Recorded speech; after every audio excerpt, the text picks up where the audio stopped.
Oi, você deve ter visto nos jornais, na televisão, no rádio, que passou uma lei de abuso da autoridade que estava pendurada no cabide, na chapelaria da Câmara desde 2017 e que eles resolveram recolocar em ação depois do noticiário. Pode atribuir isso que é verdade, viu?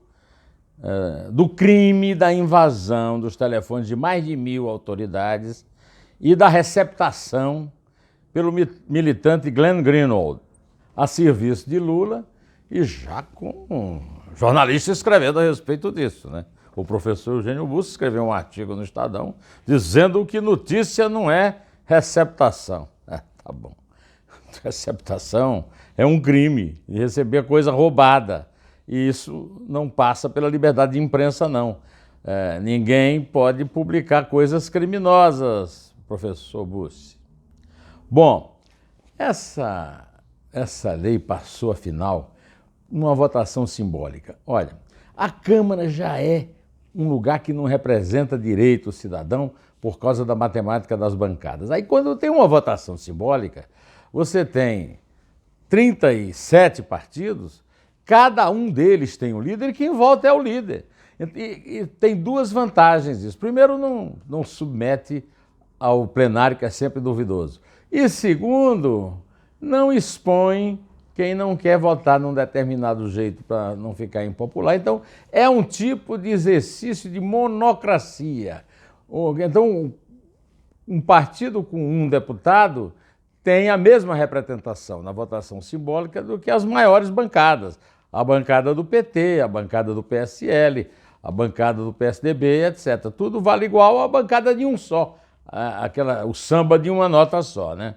Isso aí para você ver o que tem de safadeza envolvida atrás dessa lei, que é uma lei que solta o bandido e manda prender o xerife.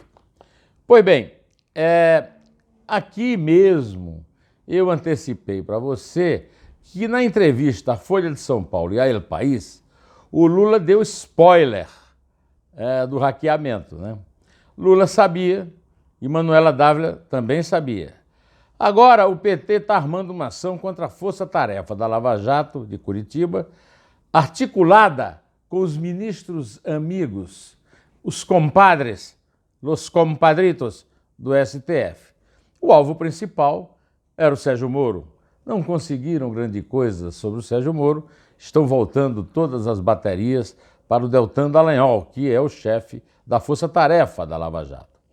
O PT e os ministros do STF vão usar o artigo 317 do Código Penal, que trata de solicitar ou receber para si ou para outrem, direta ou indiretamente, ainda que fora da função ou antes de assumi-la, mas em razão dela, vantagem indevida, ou aceitar promessa de tal vantagem. Pena, reclusão de 1 a 12 anos e multa.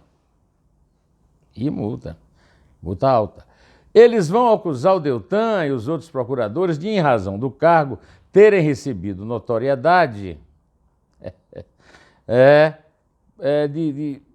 nas palestras, né, com isso vantagens indevidas no pagamento dessas palestras, por valor acima do razoável e indicações para cargos no judiciário, como foi o caso, no governo, desculpe, como foi o caso do Moro, ministro da Justiça.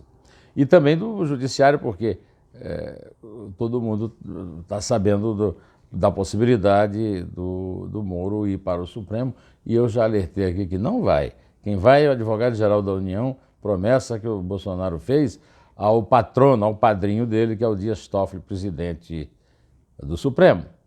Eles vão alegar que a notoriedade foi obtida por ter violado normas de conduta do cargo, ou seja, de ter falado com a imprensa e de ter prestado conta à sociedade do trabalho de combate à corrupção.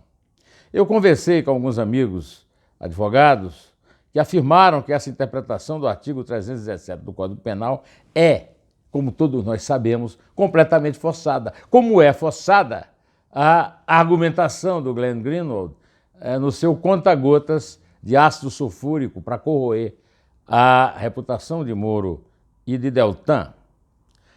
O problema é que não depende da lei, do texto da lei, mas da interpretação que o STF dá, como quer. Como os procuradores da Força-Tarefa da Lava Jato incomodam muitos poderosos, essa acusação coordenada tem como objetivo incomodar, neutralizar e afastar Deltan e sua equipe. O pior, a prescrição prevista no artigo 317 é 16 anos, o que põe nos procuradores e juízes um risco inaceitável e uma mordaça. Além de que dá tempo ao Lula ou a outro larápio, se eleito, ir à forra, coloca a espada de Damocles no Ministério Público e no Judiciário. A organização criminosa Orquim, transformada em Procrim, projeto criminoso. Isso pode, doutor Modesto? Pois é, a respeito disso, o Deltan escreveu um Twitter ontem. No fim das mãos limpas na Itália, a pauta contra supostos abusos de justiça substituiu a pauta anticorrupção sem que esta fosse aprovada. Várias leis para garantir impunidade a poderosos. E hoje, e ainda ontem, né, o Deltan terminou dizendo o seguinte: a Itália segue com os maiores índices de corrupção da Europa, da União Europeia. Em outro Twitter, hoje, o Deltan anotou: se isso é crime, deveria ser igualmente crime soltar preso ou deixar de decretar a prisão quando esta é necessária.